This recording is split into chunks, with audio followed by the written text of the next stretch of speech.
भट्टी साहब, आप देखते हैं कि हम आम तौर पर, क्योंकि मईशत एक फेस्टरिंग वूंड बन गया है, एक रिश्ता हुआ ज़ख्म बन गया इस मुल्क के लिए। आज मैं एक आर्टिकल देख रहा था डॉन में ही, तो भट्टी साहब, अच्छा भट्टी साहब आप कुछ कहना चाह रहे हैं, शायद पहले आप बात करें। भाई साहब, मोहतरम इरफान कादर साहब ने एक तो दोबारा ये अंदिया दिया, अंदिया बादियुल नजर में, कि वो सुप्रीम कोर्ट का फैसला नहीं मानेंगे। मेरी समझ में नहीं आता, हमने आज तक बचपन से लेकर सुना था कि कानून साजी करना यकीनन पार्लियामेंट का हक है, राइट है, वो 2/3 मेजोरिटी से होता है, एक्ट के साथ नहीं होता कानून में रद्दोबदल। लेकिन उसकी तशरीह हमेशा सुप्रीम कोर्ट करती है। क्या मौजूदा असम्बली अब ये एक एक्ट पर जारी करती है कि ताहयात वजीर आजम ABC नवाज शरीफ, आसिफ अली जरदारी या शहबाज शरीफ है, तो क्या वो कहीं चैलेंज नहीं होगा? जरा मुझे आप भी तो रहनुमाई करे। असम्बली ने बना दिया कि ताहयात टिल डेथ अल्लाह ताला उन सबको लंबी जिंदगी दे, तो क्या उसको भी नहीं चैलेंज किया जा सकता? फिर निगरान हुकूमत बनाने की क्या जरूरत है? एक इजलास बुलाए और शहबाज शरीफ को ताहयात वजीर आजम क्या कर दे, चाहे उनकी 100 साल उम्र हो, अल्लाह और उम्र लंबी करे। भट्टी साहब, बेसिकली अब आपने मुझे छेड़ ही दिया है, तो मैशत को हम कल पे ले जाते हैं। मैं अर्ज कर देता हूँ, आप कल तक यही खेल, यही वारदात इस मुल्क की इशराफिया करती थी। कानून इसके लिए खेल था, आइन इसके लिए खेल था, हमारे लिए मुकद्दस किताब थी, हमारे लिए वतन था, वतन से मोहब्बत थी, इनके लिए लुक्रेटिव प्लाट थे, प्लाट थे, इनके लिए मुल्क हाउसिंग सोसाइटी है, हमारे लिए वो धरती है जिसके लिए हम कट मरते हैं, और हमारे फौज के नौजवान और जो फुट सोल्जर्स हैं वो कट मरते हैं। ये चाइना कटिंग वाले हैं। मैं अब क्या, मेरा मुंह आपने खुलवा दिया, क्यों चाहते हो कि मैं भी मतलब है कि ठीक रहा? मुझे ये बताएं, ये हमें ये बता रहे हैं कि हम, ज़ियाउल हक ने कहा था ये चीथड़ा है, आइन को ऐसे लहराया था, ये चीथड़ा है हमारे लिए, उसने लहराया था, इन्होंने साबित कर तो छोड़े यार, कह चुकी है कि हमने सुप्रीम कोर्ट का हुक्म नहीं मानना, इलेक्शन 14 मई को तो कदों मनाया इन्होंने, तो नहीं ना माना। अब इसका मतलब है कल को ये कह दें कि जो नवाज शरीफ को सजा हुई है, पार्लियामेंट ने ये फैसला किया है, वो सजा गलत थी, हम नहीं मानते। तो सर, मैंने सवाल क्या किया कि पर्सन स्पेसिफिक लॉज बनते हैं, फैमिली स्पेसिफिक लॉ बनते हैं। एक मरहूम सुप्रीम कोर्ट के जज ने मुझे बताया कि इन्होंने कानून के साथ खिलवाड़ क्या किया, मैं नाम नहीं ले सकता उनका, कि जनाब 5 साल बाद FBR नहीं पूछ सकता कि किसने क्या लूटमार की थी, कि 5 साल लूटमार करो, और सुप्रीम कोर्ट भी नहीं पूछ सकती। क्या बातें करते हैं आप, दोनों से बोलते हैं, लगता है काबिल एहतराम मेरे बड़े भाई इरफान कादर साहब ने कहा आइन से खिलवाड़, आइन से खिलवाड़, ये साइफर करके। तो आइन से खिलवाड़ ये नहीं है कि 90 दिन में इलेक्शन कराने और 2 असम्बलियां चल रही हैं।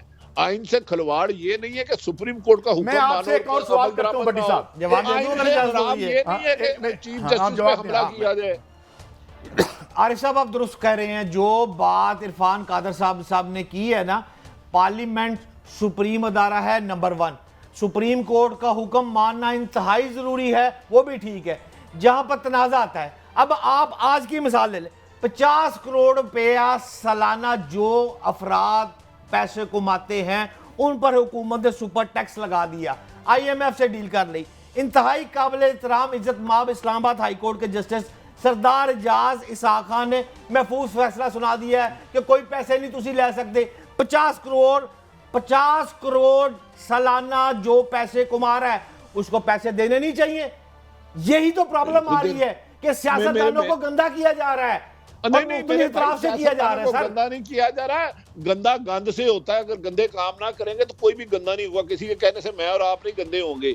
यही अदालत थी जिसने कहा था नवाज शरीफ की जिंदगी की गारंटी दो कि वो जिंदा रहेगा। यही अदालत शहबाज शरीफ से जब 2008 से 13 तक उनके खिलाफ अदालत ने स्टे दिया, 5 साल तक फैसला ही नहीं हुआ कि वो 2 हल्कों से एक टाइम हुए थे। तो यार भाई, ये फैसले से इख्तलाफ कर सकते हैं, जजों पे तनकीद बात नहीं ये है, कर ऐसी बात नहीं है। भट्टी साहब देखें, जुडिशरी में बड़े बड़े नाम भी आए, आखिर मलिक कयूम साहब भी तो हुए यहाँ पे, क्या क्या नहीं हुआ। लेकिन मैं जरा आगे बढ़ता हूँ, मैं आपसे एक सवाल मैशत से जोड़ के करता हूँ। ये 2008 में हमारा जो सर्कुलर डेट था वो 51 बिलियन था, आज को 150 बिलियन है। 1994 में किस कौम की सिक्योरिटी को कुछ नहीं हुआ था जब यहां पर आपने 2 नंबर मुआहदे किए थे? उनको बाहर क्यों नहीं निकालते? लाहौर की हाई कोर्ट ने पूछा कि चाइना की इस कंपनी के साथ इस मुल्क के अवाम के पैसों से जो मुआहदा किया उसको निकालो। कहते हैं कौमी राज है, जहां किकबैक खानी होती है वो कौमी। जब आप किकबैक खाते हैं, ठेका बेचते हैं, तो उस वक्त नेशनल सिक्योरिटी मजबूत हो रही होती है। जब स्टेंटेड ग्रोथ के मारे बच्चे मरते हैं यहां पे, तो उस वक्त नेशनल सिक्योरिटी पे सीमेंट लग जाता है, उसमें बंदा अंदर नहीं होता। क्या अगर कोई बंदा मार्शल लॉ लगाए तो आर्टिकल 6 टूटता है? अगर हलफ कुरान पे रख के बंदा ठेके बेचे, सरकारी खजाने में लूट मार करे, तो उस वक्त जो है नेशनल सिक्योरिटी मजबूत होती है। और जब मर्जी होता है सिक्योरिटी खतरे कर छड़ दो आप, जब खाने का सिलसिला जारी है। इंसाफ और इंतकाम में फर्क रखे, अदल और अदावत में फर्क रखे। अदालतों की बात करते हैं, इमरान आप पर आप चला रहे हैं तोशा ठीक 100 दफा चलाए, लेकिन ये लाहौर हाई कोर्ट ने फैसला दिया 1947 से लेकर जितने जितने तहफ़ जिसने लिए तमाम तफसीलात आए, वो तो आप लोगों को नहीं बता रहे। यार ये क्या काम कर रहे हैं कि एक डाकू किसी के घर डाका मारने जाता है, घर वाले उठ जाते हैं डर के कि चोर आया या डाकू आया, वो डाकू भी उनके साथ शोर जाना मैं तो ये कहता हूं इस मुल्क की डाकू आ गए, भट्टी ऐसे साहब, डाकुओं से बचो में रुपये। भट्टी साहब, जो भी इस मुल्क की अमानतों में खयानत करता है उस पर आर्टिकल 6 लगाएं। जो खजाने में बैठ के खजाना लूटता है उसको भी सरेआम फांसी दें। जहां पे 5 में से 3 बच्चे स्टेंटेड हैं। ये आर्टिकल 6 आपने आर्टिकल 6 एक ही दफा लगाया पहले, इस पे लगाया और उसको फिर दुबई में जो वफात पाई तब तक कुछ नहीं हुआ। यहाँ नहीं लग सकता आर्टिकल 6। मैंने जराइम पेशा लोगों के तहफ्फुज की कसम नहीं खा रखी भट्ट साहब, चाहे उसके वो वर्दी वाला था या वर्दी के बगैर था। हमारे लिए मुजरम मुजरम है, मुलजम मुलजम है। मैं सिर्फ ये कह रहा हूं कि इस मुल्क के खजाने से खिलवाड़ करने वालों पर भी आर्टिकल 6 लगाएं। उनसे पूछें ये लंदन के, ये दुबई के, ये मोहल्लात कहां से आए हैं? $16 बिलियन की एक साल में जाके जिस मुल्क के लोग प्रॉपर्टी दुबई में खरीदते हैं, वो उनसे पूछो यार उधर आर्टिकल सुती है तो जो तुहाड़े किधर हाथ पै जाए तो आर्टिकल जगा दो। अनवर मकसूद साहब ने एक ये एक्टिवा का ऐड है, वो ये देखें जरा, ये लिखा हुआ है aggressive textile policy by India and Bangladesh Pakistan exports can not compete. ये इन्होंने हमारे मुल्क का जो सबसे अहम सेक्टर था उन्होंने कह दिया कि हम कम्पीट नहीं कर सकते। यहाँ जिन लोगों ने खजाना खाली किया उस पर आर्टिकल 6 लगाए। भट्ट साहब, हमने उनके तहफ़्फ़ुज़ की कसम नहीं खा रखी और किसी के तहफ़्फ़ुज़ की। अल्हम्दुलिल्लाह आप और मैं एक जर्नलिस्ट हैं, किसी तंजीम का स्पोक्समैन तो है नहीं। हम तो इस बात पे हम तो एग्री हैं इस बात पे। मैं ये कह रहा हूं कि जो इस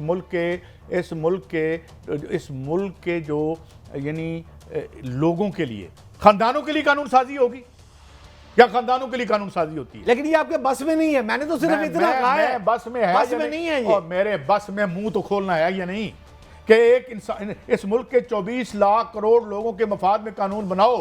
खानदानों के 2 नंबर इकट्ठे हुए माल और 2 नंबर जो इक्तदार है उसके लिए कानून ना बनाओ। उसके लिए आर्टिकल 6 कोई नहीं है। वो जेड़ा बंदा रख के आगे भेज देंगे जो मर्जी कह देंगे। चलो छोड़ो। लगता है आप भी लंदन शिफ्ट हो रहे हैं। मैं भी लंदन, मैं क्यों शिफ्ट हो रहा हूँ भट्ट साहब? आप मेरे दुश्मन हैं जी भट्टी साहब। नहीं, मैं एक तो कादी साहब अदब एहतराम से पाकिस्तान आ रहा हूँ, मेरी मट्टी है, मेरी ज़मीन है, मेरे माँ बाप वहाँ दफन है, उस मट्टी पे मेरा कर्ज, मुझ पे कर्ज है। अल्लाह ताला, हमारी एक गुजारिश है पाकिस्तान में आइन और कानून की हुक्मरानी हो। सियासतदान अपने मामला खुद करे, अदारों को बीच में बदनाम ना करे, अदली अपना काम करे, पॉलिटिशियन अपना काम करे, और सियारी बकरों के सीजे जो बकाऊ चंद गंदे आंडे हैं इनसे अदारों को पाक करो। मुल्क का असल दुश्मन करप्शन है और मफाद परस्ती। ये जमहूरियत वाले आए, बहुत अच्छा हुआ, हमारा दिल बड़ा खुश था। पहले 5 साल, फिर अगले 5 साल, फिर अगले 5 साल। पिछले वालों ने भी हमारी खाल उतारी, ये भी हमारी खाल उतार रहे हैं और अपने माल पे एक दूसरे से लड़ रहे हैं और हमें जमहूरियत सिखा रहे हैं। मैं सिर्फ ये कह रहा हूं। और नवाज शरीफ साहब यार लाओ वापस। मैं अगर वो 2 साल और रह जाते तो हम इंशाल्लाह एशियन टाइगर बन जाते, एशियन बिल्ली बनते। जी कादी सही साहब, मैं अमूमन आपसे इख्तलाफ नहीं करता इसमें कि पाकिस्तान में जमहूरियत नहीं है। जमहूरियत होती है अवाम की हुकूमत, अवाम के लिए, अवाम के जरिए। तो अवाम को तो आपने माइनस किया हुआ है। चंद खानदान मुसल्लत कर दिए गए हैं आपने। 155 वाले पे आप आर्टिकल 6 और पता नहीं क्या क्या अल्लाह रहम करे लगाना चाह रहे हैं। अगर उन्होंने किया तो लगना चाहिए। और जिन्होंने मुल्की खजाना लूटा उनको आपने प्लेट में रख के इख्तदार दे दी। जिन पर 6 माह से फर्द जुर्म आयद नहीं हो रहा था आपने उन्हें वजारत उज़्मा बना दी। जो 6 साल से लंदन इश्तिहारी बैठे थे उन्हें वजीर खजाना बना दिया। खुदा के लिए कानून को मजाक ना बनाएं, कानून को मजाक ना बनाएं, उस पर अमल दरामद यकीनी बनाएं। जिसने भी गलत किया उसको सजा दें। अपने जाती इंतकाम की वजह से मुल्क में लगी हुई आग को पेट्रोल से बुझाने की कोशिश ना करें, सब कुछ झुलस जाएगा। ये पाकिस्तान है तो हम सब है। हम यही कह रहे हैं भट्टी साहब, हम पाकिस्तान, ये पाकिस्तान है तो सब कुछ है, लेकिन यहाँ बैठकर सारे जितने इकोनॉमिस्ट आए हैं उनका सबका एक बात पे कंसेंसस था और वो एलीट कैप्चर का था। एलीट कैप्चर में क्या हुआ, आपके सारे जो इदारे हैं जहाँ पे कानून साजी होनी है, जहाँ पे कानून की एग्जीक्यूशन होनी है, वहाँ एलीट कैप्चर कर दिया। जहाँ कैप्चर नहीं होता वहाँ पे जो है वो 500, 1000, 2000 बंदों का माब लेकर डंडे लेकर पहुँच जाते हैं। तो इस मुल्क के पल्ले और किराया की गया है। तो प्लीज़ कोई सेमलेस ऑफ लॉ रहने दें, कोई यहाँ पे कानून रहने दें, वरना क्या होगा। एक बंदे को आप कत्ल पे पकड़ेंगे, वो कहता ये बात मैंने कहते सुना है, कहते यार आप पहले अदालतों की इज्जत जो है वो कर लें, फिर हमसे पूछिएगा हमने क्या किया। यहाँ तक तो आप बट साहब हालात ले आए। यही तो काजी साहब मैं आपसे कह रहा हूं कि IMF से आपका मुआहिदा हुआ है, रेवेन्यू इकट्ठा करना है, 5 करोड़ सालाना वाले अफराद पर पाबंदी लग गई है, ये टैक्स रुक गया। अब ये सियासतदान फेल होंगे जो नई हुकूमत आएगी, ये सारे मामला आवेदा हवाई होती है। नेपाल की बात करें या कहाँ की बात करें, ये 11 रुपए उन्होंने कहा है हमारा मार्जिन करें पेट्रोल पंप वालों ने। जो पेट्रोल निकाल रहे हैं वो कहते हैं हमें 1300 अरब रुपया दो वरना हम जा रहे हैं। ये थे वो तरक्की और ये थी वो नशत सानिया जो इन्हें रल मिल के कीती है, जेडे कहते हैं हमें बुला ले हम दोबारा ठीक कर देते हैं। और छड्डो यार, मुझे तो वो एक और अजीब कहानी याद आ जाती है, मैं यहाँ बयान नहीं करना चाहता। क्या ठीक करना आपने, सब तो आपने मिलजुल के ख़राब किया है, अब ये ठीक कर लेंगे भट्टी साहब, बताएं आप मुझे। काजी साहब जो बिगाड़ की वजह हो, जो जिसकी वजह से बिगाड़ हुआ हो, कहता मीर भी क्या सादा हैं, बीमार हुए जिसके सबब उसी उतार के लड़के से दुआ लेते हैं। इन्होंने 40-85 साल से उस मुल्क को तबाह किया है। जो मुजरिम अदालतें उन्हें कहती है उन्हें करार वाकई। और हमारी एक ख्वाहिश है, जिन्होंने इस मुल्क की सिक्योरिटी से खिलवाड़ किया है, इस मुल्क के सीक्रेट बेचे हैं, इबरत का निशान बना दें। जिसने इस मुल्क के वसाइल से खिलवाड़ करके ठेके बेचे हैं, किक बैकें खाई हैं, ये कोई ढूंढना मुश्किल नहीं है, उन पर भी आर्टिकल 6 लगाएं।